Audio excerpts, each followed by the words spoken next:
E aí, tudo certo? Hoje a gente vai mergulhar em um dos maiores mistérios do dia a dia, essa nossa relação super estranha e, vamos combinar, meio confusa com o tempo. Sabe aquela sensação? Todo mundo já passou por isso. As férias de verão que, quando a gente vê, já acabaram. Ou então aquela reunião no trabalho que parece não ter fim, que se arrasta por uma eternidade. É uma experiência que todo mundo compartilha. Essa impressão de que o relógio não corre sempre no mesmo ritmo pra gente. E a resposta é sim, o tempo está de fato pregando peças. E o grande mágico por trás disso tudo é o nosso próprio cérebro.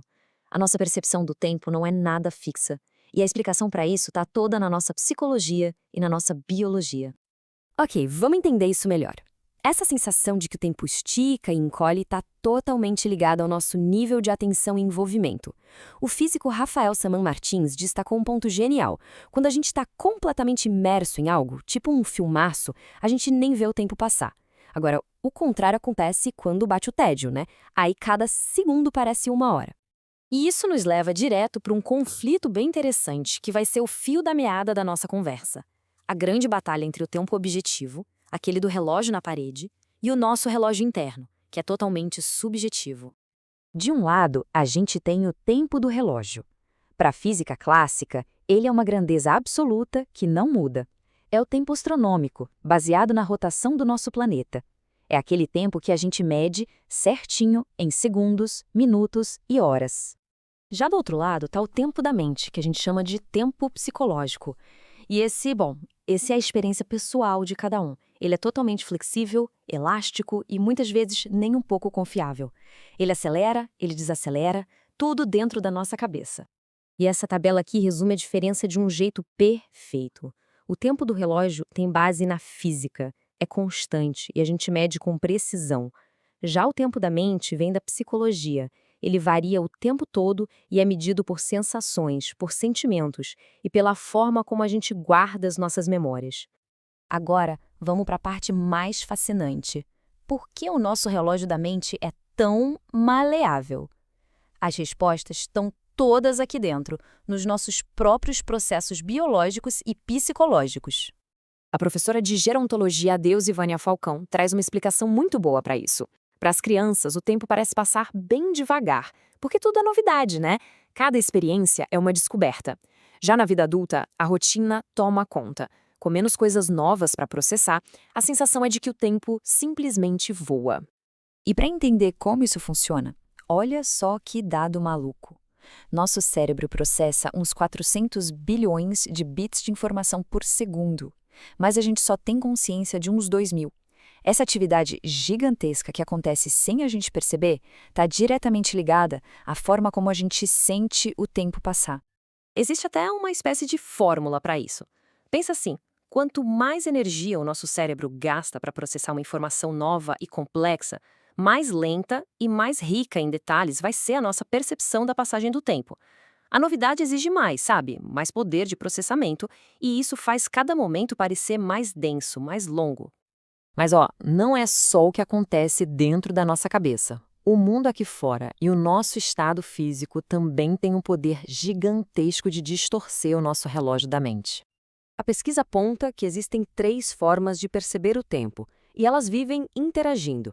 A fisiológica, que tem a ver com o nosso corpo, a sensorial, que vem dos nossos 5 sentidos, e a moral, que envolve nossos julgamentos e valores sociais. Começando pela fisiológica, que é bem fácil de entender. O estado do nosso corpo afeta a nossa mente, ponto.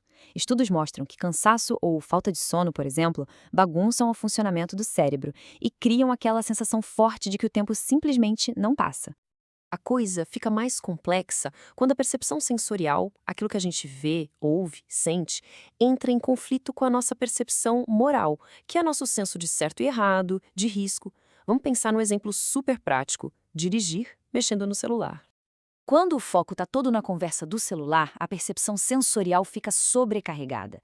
E aí, isso distorce perigosamente a percepção moral do tempo, ou seja, a capacidade de julgar um risco e de reagir a tempo.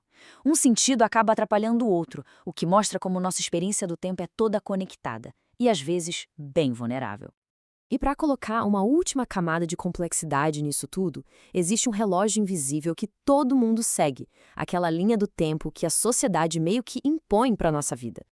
A psicóloga Bernice Neugarten deu um nome para isso: relógio social. São aquelas expectativas da cultura que dizem se a gente está no prazo, adiantado ou atrasado em relação aos grandes marcos da vida, sabe? Formatura, casamento, filhos.